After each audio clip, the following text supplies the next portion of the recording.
오늘은 마태복음 13장 37절부터 43절까지 이 부분의 말씀을 가지고 믿음의 승리라는 제목으로 함께 말씀을 나누기로 합니다. 에릭 리들이라는 분이 계십니다. 그는 너무나 유명한 불의 전차의 실제 주인공인데요. 그는 선교사님의 자녀로서 중국에 태어나서 5살 때 다시 고향인 영국에 돌아오게 됩니다. 이 에릭 리들은 운동에 재능이 있어서 럭비 선수도 했고 나중에는 육상 선수로서 영국 국가대표로 파리 올림픽에 참가하게 되죠. 이 이야기를 많이 아시는 것처럼 그는 너무 독실한 스코틀랜드 그리스도인이었고 당시에 스코틀랜드의 신실한 성도는 주일에 스포츠를 하지 않았기 때문에 그의 주종목인 100m 경기가 주일에 열리자 그는 그 경기에 출전을 포기합니다. 이러한 그의 행동에 대해서 비난이 쏟아집니다. 너무 율법적이고 편협한 신앙이 아닌가, 혹은 영국의 국가대표로서 책임감이 없다라고 그렇게 비판이 쏟아집니다. 하지만 중요한 것은 그가 주일 성수를 율법적으로 지켰다는 그 자체가 아니라 그의 삶은 자신의 명예나 어떤 경기의 승리보다 주님을 예배하고 섬기는 것이 그의 삶의 더 중요한 가치였다는 것입니다. 이 에릭 리들에게는 주님을 따르고 사랑하는 것이 잠깐 주어진 영광과 승리와 이 세상의 평가보다 더 중요했습니다. 그리고 유명한 이야기죠. 그는 다른 경기에 참여하게 되는데 예상을 뒤엎고 200m에서 동메달, 또 400m에서 세계 신기록 금메달을 획득합니다. 어떻게 보면 결론적으로 그가 다른 경기에서 금메달을 획득했기 때문에 사람들은 그의 믿음이 결국 승리했다고 그렇게 말할 수 있을지 모릅니다. 하지만 에릭의 진정한 믿음의 승리는 영광스러운 올림픽의 금메달이 아니라 사실 그 이후의 삶이었는데요. 그는 명예가 있고 안락함을 누릴 수 있는 삶을 내려놓고, 영국의 삶을 내려놓고 중국의 무명의 선교사로 가게 됩니다. 그리고 2차 세계대전 중에 일본군에게 포로가 되어서 감옥에 갇히게 되고 1945년에 그는 감옥에서 43세의 나이에 영양실조로 죽게 됩니다. 그와 마지막까지 함께 감옥에 있었던 사람들은 증언하기를 에릭은 굶주려 죽어가는 그런 감옥에서도 믿음으로 살며 다른 이들을 돌보고 섬기는 일을 멈추지 않았다고 했습니다. 그러므로 그가 바라는 진정한 믿음의 승리는 이 땅에 금메달을 얻는 것이 아니라 주님을 따라서 끝까지 믿음으로 싸우는 그 싸움의 그 순교 이후에 마지막 주 앞에 서는 영광이었고 마지막 누릴 영원한 그런 믿음의 승리였겠죠. 그가 소망하는 것은. 그리고 그러한 믿음의 어떤 싸움과 승리의 내용이 오늘 이 비유의 주제이기도 합니다. 주님은 이 하나님 나라의 특징을 계속 13장에서 비유로 말씀하시는데 오늘은 알곡과 가라지 비유입니다. 이 비유를 통해서 주님이 말씀하시려고 하는 그 하나님 나라는 어떤 모습일까요? 주님은 24절에서 천국은 좋은 씨를 제밭에 뿌린 사람 같다고 그렇게 말씀하십니다. 천국은 씨 뿌리는 사람 같다. 천국이 씨를 뿌리는 그 사람 자체라는 것입니다. 그리고 37절에서는 주님은 그 씨 뿌리는 자가 인자, 즉 예수님 자신이라고 그렇게 설명합니다. 천국은 무엇입니까? 씨 뿌리는 자, 예수님입니다.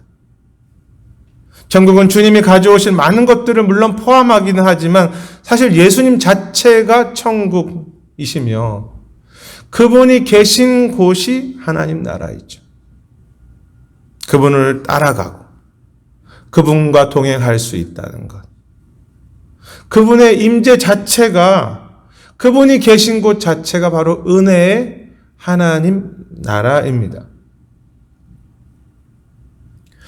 그리고 계속해서 38절에 보면 그가 씨를 뿌리는데 그 씨는 지난번에 살폈던 씨 뿌리는 자에 비유하는 조금 다르게 천국의 아들들이라고 그렇게 했습니다. 천국의 아들들이 누구입니까?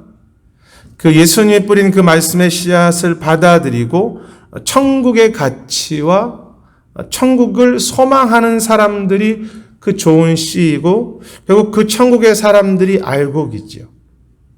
그 하나님 예수님을 받아들이고 천국의 가치를 품고 살아가는 천국의 사람들.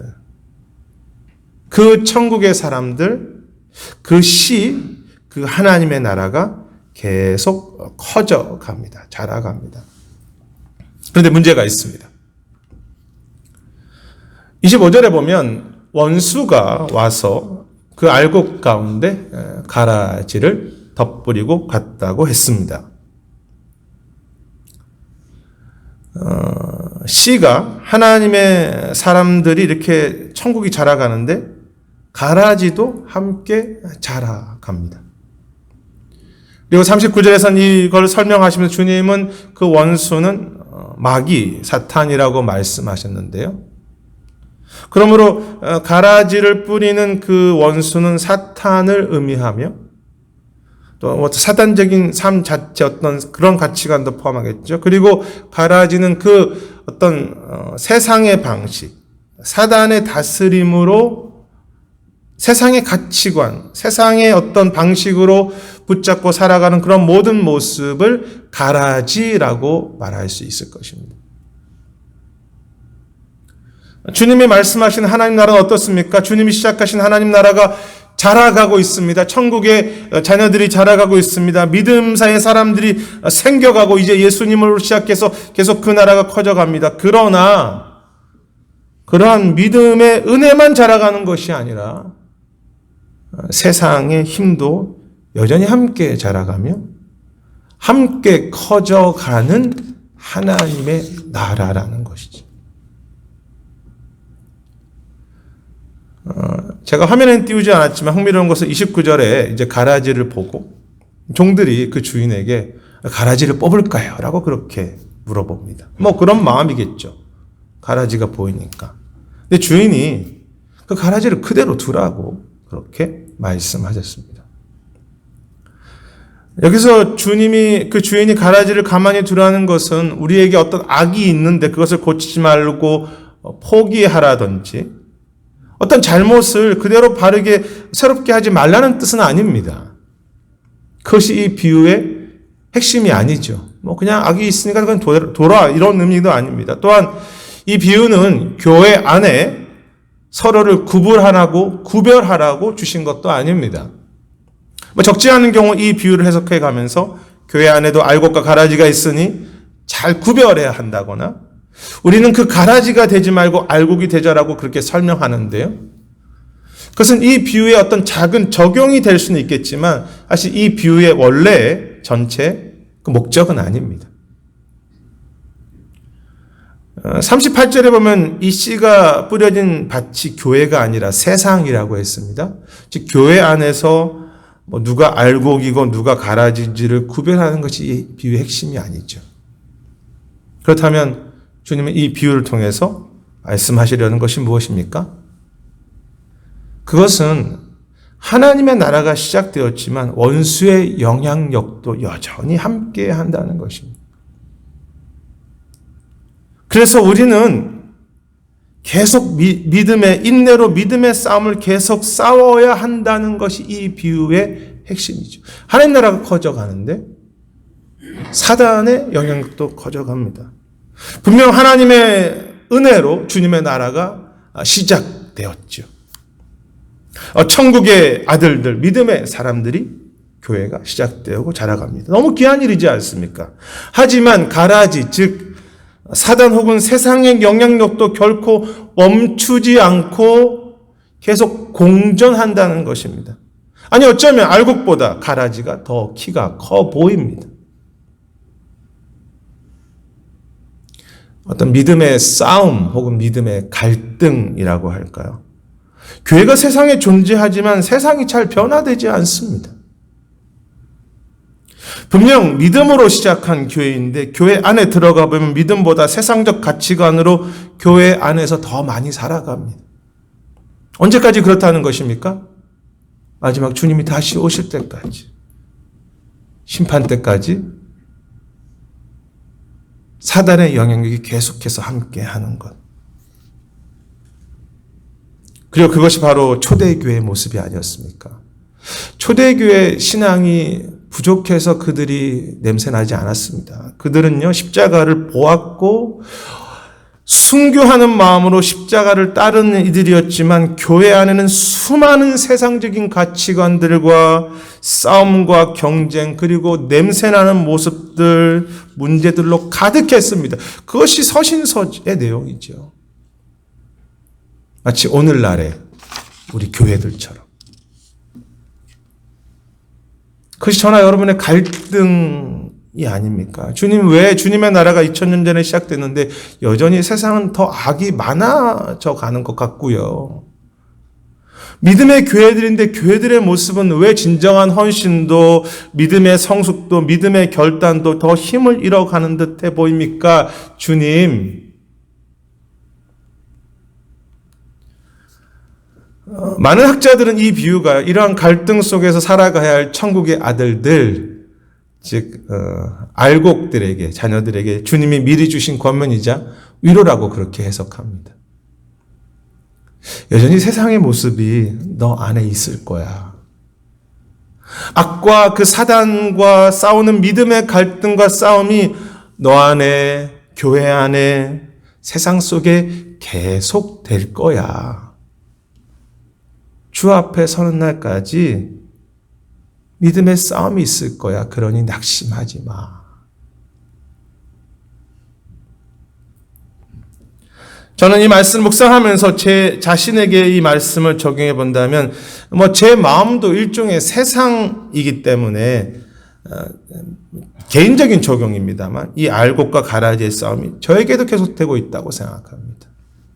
믿음으로 사는 마음, 천국의 마음들이 제 안에 있지만, 가라지, 즉, 세상적 가치관으로 살려고 하는 마음도 제 안에 있습니다. 오히려 때로는 세상적 가치관이 제 안에 더 많이 작동하고 있는 것 같습니다. 돈의 힘, 은근한 내 자랑, 또 스스로 사역과 뭘 통해 나를 만족시키는 것들, 내 영광, 내 의, 오천호라고 하는 그 이름, 자존심, 즉 그런 가라지가 하나님의 가치와 소망으로 살아가는 제 삶을 가로막는 저의 삶. 주님을 따라가지만 여전히 가라지의 모습이 제 안에 있습니다. 미완성의 제 심령이고요. 미완성의 우리 교회이고 미완성의 하나님의 나라이죠. 그 가운데 계속되는 믿음의 이 싸움. 이 비유 앞에, 이 말씀 앞에 우리가 회개할 것이 무엇입니까? 한편으로는 자만하는 모습과 한편으로는 반대로 절망하는 모습인데 어떤 자만입니까? 우리는 천국 백성이 되었으니까 다 되었다. 알곡이 되었으니까 나는 괜찮다고 생각하는 자만이지요. 오늘도 분명 사단과 영적인 싸움이 크고 수많은 믿음의 도전과 싸움이 있는데 그것이 세상이고 교회 안에 내 신령인데 우리는 하나님의 백성이기 때문에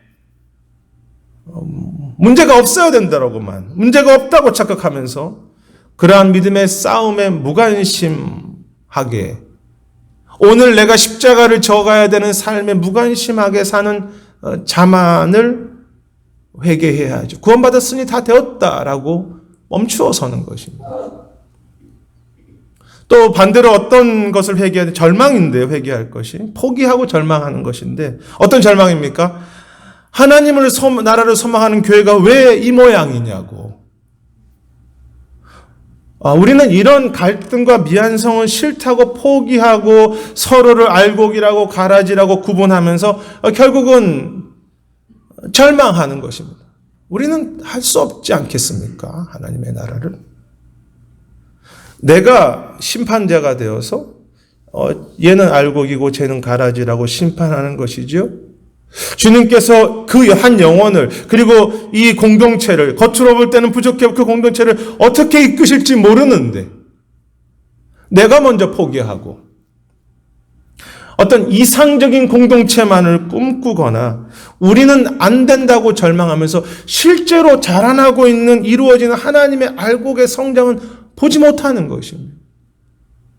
하나님의 나라는 자라가고 있는데 내가 절망함으로 그것이 어떤 개인이든 교회든 세상이든 우리는 안 되겠구나라고 포기하는 것, 절망과 자만 다 하나님 앞에서 회개할 내용들이죠.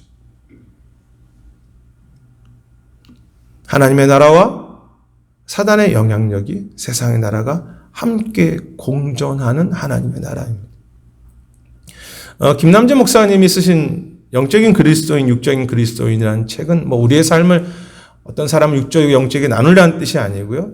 그것이 이제 우리가 계속 그리스도의 삶을 맞춰가는 영적인 삶을 살자는 뜻인데 이 책의 결론 부분에 보면 믿음은 명확하게 정리된 길이 아니라 딱 믿었으면 딱 정리되는 길이 아니라 날마다 계속 갈등하고 싸우며 나아가는 것이 믿음의 길, 영적인 길이라고 했습니다.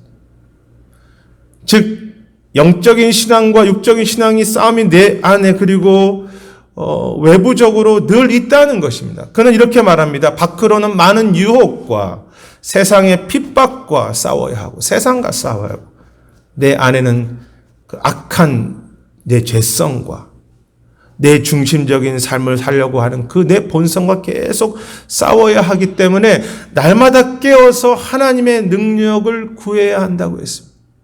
날마다 깨어서 그 믿음의 싸움에 하나님의 능력을 구해야 한다고 했죠. 그래서 그 싸움이 있기 때문에 우리는 주님의 은혜가 없이는 가능하지 않기 때문에 날마다 애타는 목마름으로 구하며 깨어서 살아야 한다라고 그렇게 말합니다. 마지막 그것이 결론입니다. 주님의 서는 날까지 믿음으로 그 은혜를 구하며 싸워야 한다. 사실 저의 개인적인 실패는요, 그것이 제 모습이든 형제들의 모습이든 어떤 교회와 세상의 모습이든 어떤 부정적인 가라지와 같은 모습을 제가 대할 때마다 제 마음이 너무 비판적이 된다는 것이고 그 가라지의 모습을 그냥 피하고 싶어서 제 마음이 거기에 묶여버리고 여기에 오늘 자라고 있는 하나님의 나라를 소망하기보다는 절망하는 마음이 더 커진다는 것입니다. 그것이 제 모습이든 교회 안의 어떤 모습이든 또 세상의 모습이든 절망해 버리려고 하는, 실제로 그 한 분이 얼마나 하나님의 사람으로 커가는지 내가 잘 알지 못하면서도 함부로 판단해 버리는, 아무도 저같이 부족한 목회자를 위해서 주님이 이 비유를 주시지 않았을까 그런 생각을 해봅니다. 주님은 천국은 이미 시작되었고 그 하나님의 나라가 지금도 계속 자라고 있지만 천국은 가라지와 함께 가야 하는 곳이라고 그렇게 말씀하십니다. 믿음의 싸움을 품고 가야 하는 하나님의 나라입니다. 그런데 주님은 이러한 믿음의 싸움 중에 있는 그 알곡과 천국의 아들들을 향해서 마지막 그 승리 또 영광을 약속하시는데요. 30절에 보면 마지막 때가 되었을 때 가라지는 거두어서 불사르고 곡식을 모아서 곡간에 드린다고 그렇게 말씀하십니다. 심판 때. 그리고 40절에서는 그것을 설명하시면서 직접 해석해 가시면서 가라지 즉 불법을 행하는 자들은 마지막 심판이 있고 40 보면 거기서 울며 이를 갈게 될 것이라고 42절에서 이야기하십니다. 세상 끝에 가라지를 거두어 불에 사르는 심판이 있을 것이다. 무슨 말씀입니까? 하나님 나라를 중심으로 살지 않은 삶에 대한 심판의 날이 있다는 것입니다. 그 가라지, 그 우상, 내가 인생에 중요하다고 생각하고 붙잡고 있는 그 세상적 가치관들이 결국은 무너지고 헛되게 하시고 그것이 부끄럽게 하신다는 것이죠. 오늘날에도 그럴 수 있고 특별히 마지막 심판 때 하나님의 나라로 중심으로 살지 않는 그 모든 것들을 헛되게 하시고 허무십니다. 우리가 그렇게 소중한 것들이 주 앞에 갔을 때는 부끄러운 것이 될 수 있겠죠. 가라지에 대한 심판입니다. 그런가 하면 43절에 보면 오늘 가장 중요한 핵심 구절이죠. 그때 의인들은 자기 아버지 나라에서 해같이 빛난다고 그렇게 약속하십니다. 해같이 빛날 것이다. 이 약속 안에 어떤 그 주인의 어떤 마음이 보이십니까? 당장은 그 가라지가 너무 커 보이지만 그 천국의 그 아들들의 자녀들의 믿음의 수고와 걸음이 결코 어떤 것 하나도 헛되지 않게 하실 뿐 아니라 당장은 그들이 너무나 작아 보이지만 이 땅과 비교할 수 없는 영원한 시간 속에서 그 알곡들, 그 천국의 자녀들의 수고와 삶을 하나하나 다 기억하시고 영광으로 마지막 그 이 땅의 시간과 이 땅의 수고와 비교할 수 없는 영광으로 해같이 빛나게 하실 것이라는 그 주님의 그 사랑이 있는 약속이겠죠. 그들의 그 수고를 내가 헛되지 않게 할 것이다. 우리는 이 마지막 약속을 살피는 과정에서 오늘 비유에 들어간 주님의 마음을 이해할 필요가 있는데요. 왜 주님이 가라지를 뽑지 말라고 하셨습니까? 아시겠지만 29절에 보면 그 가라지를 뽑는 과정에서 혹시 알곡을 뽑을까봐 주님은 그대로 두라고 하셨죠. 학자들은 이 말씀을 해석해 가면서 언뜻 그것이 가라지처럼 생각되고 판단되지만 그가 알곡일 수 있다는 것입니다. 즉 다르게 말하면 행여나 1000번, 100번, 10,000번 가라지를 뽑으려다가 혹시나 그 한 번이라도 알곡이 닫히면 안 된다고 생각하실 정도로 주님은 그 알곡을 하나님의 백성들을 철저하게 지키시고 어떤 것 하나도 누락되지 않도록 보호하기를 원하시는 그 알곡에 가는 길을 철저하게 지켜가시는 주님의 마음이 이 비유 속에 있다는 것입니다. 그렇게 해석합니다. 그만큼 알곡을 소중하게 생각하십니다. 주님이 어떤 약속입니까?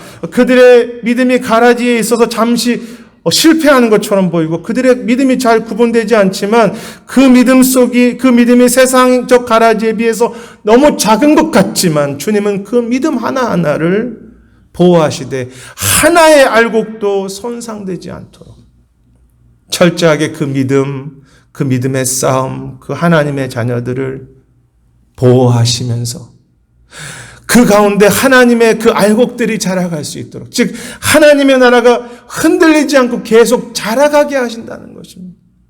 내가 하나도 떨어뜨리게 하지 않을 것이다. 감사한 것이죠. 그리고 어떻게 됩니까? 마지막 때 그 모든 믿음을, 그 믿음의 수고를 해같이 빛나고 기억하시고 열매 맺게 하신다는 약속입니다. 주 앞에 섰을 때 그들의 수고를 내가 기억할 것이다. 해같이 빛나게 할 것이다.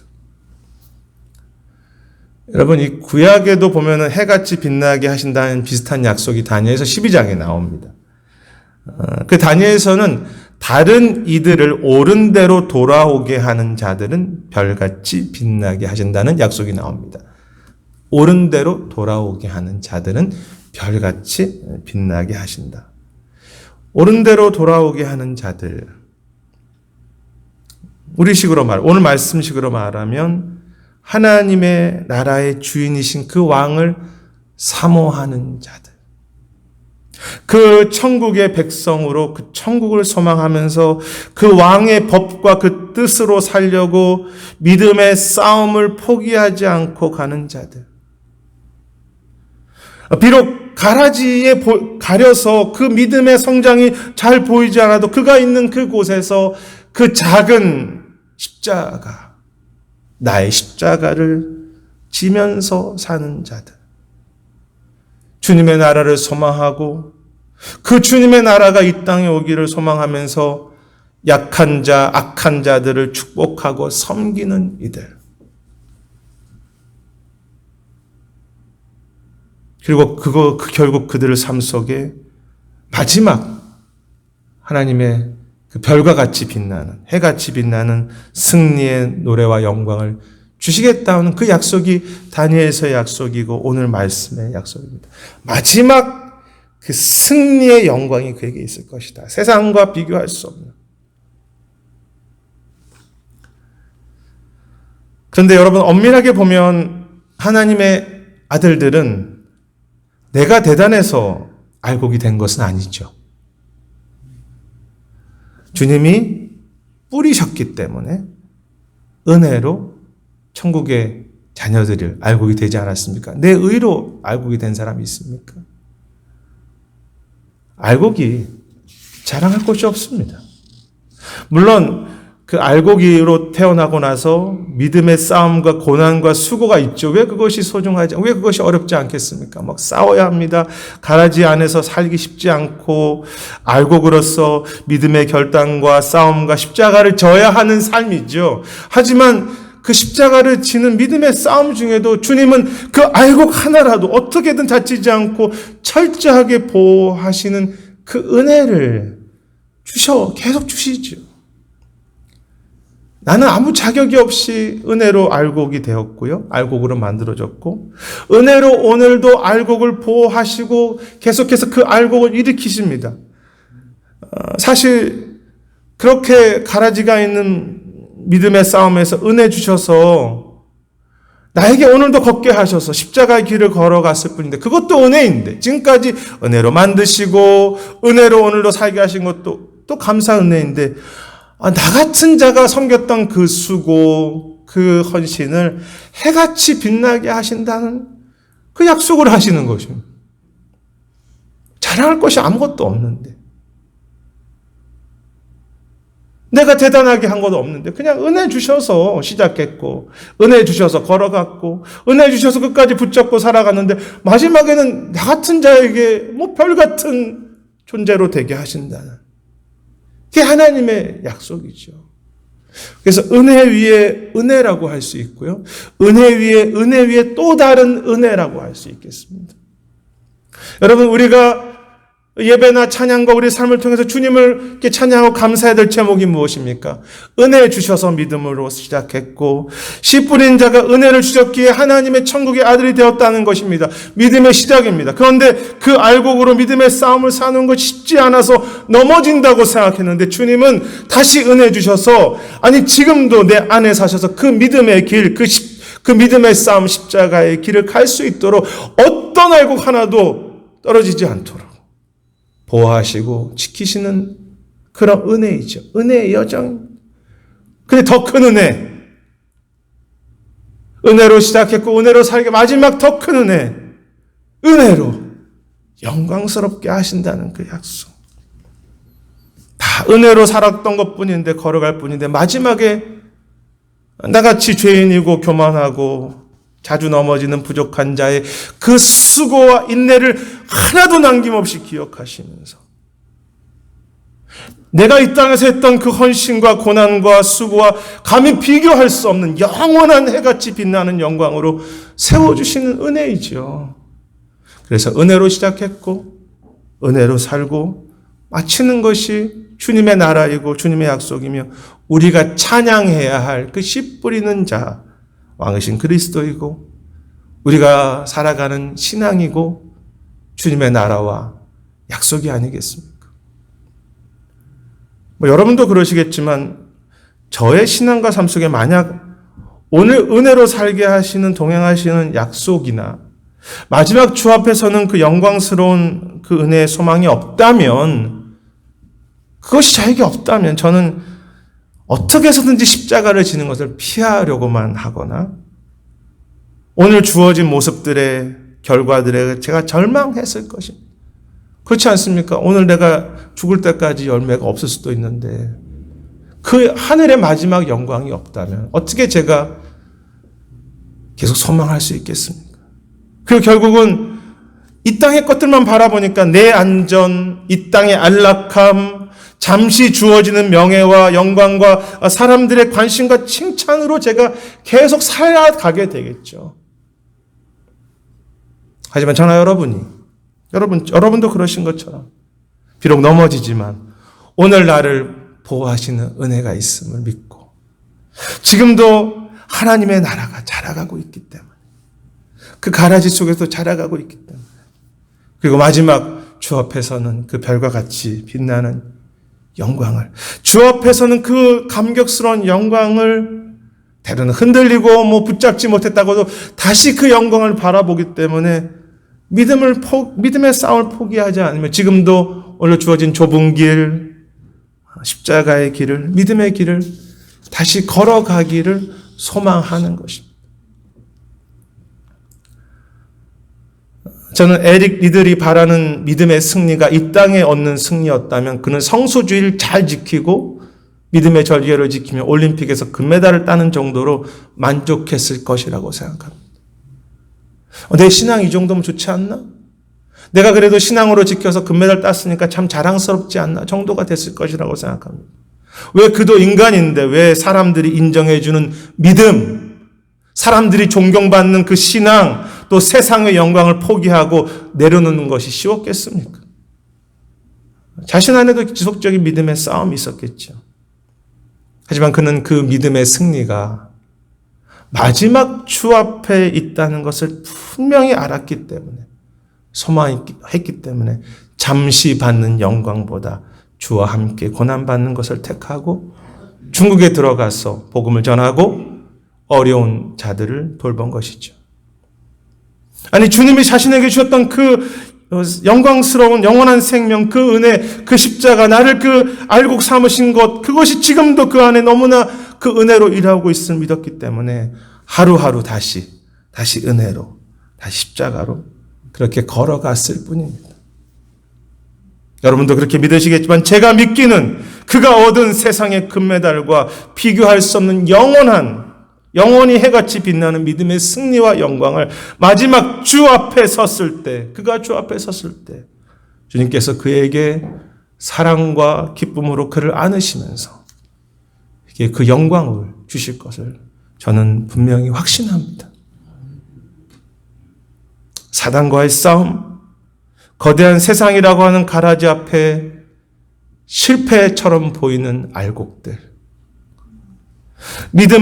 믿음의 싸움과 그 갈등을 짊어지고 가야 하는 하나님 나라의 사람들, 하나님의 나라. 주님 말씀하십니다. 천국은 마치 밭에 씨를 뿌리는 그리스도 같으니 그가 뿌린 후에 악한 자가 와서 가라지가 나게 했고 그 가라지와 알곡이 같이 자라가니라. 주님이 또 말씀하십니다. 그때 천국의 아들들은 믿음으로 사는 자들은 해같이 빛날 것이다. 내가 오늘도 그와 함께하며 마지막 영광의 은혜로 그를 인도할 것이다.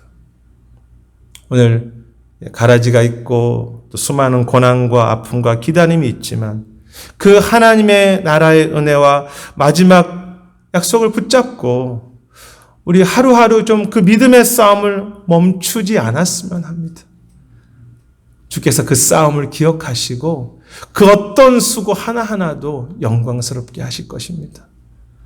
정말 축복하고 싶은 것은요, 이 가라지가 있는 이 땅에서 하루하루 믿음의 싸움을 인내로 또 기도로 또 감사로 그렇게 살아가시다가 마지막 주 앞에 진정한 찬양, 진정한 감사, 진정한 경배, 그 주님과 만나는 그 기쁨, 그 영원한 승리와 영광으로 서시는, 그렇게 정말 되기 원합니다. 그렇게 그 영광으로 서시는, 그것이 알곡들에게 주어진 약속된 미래인데요.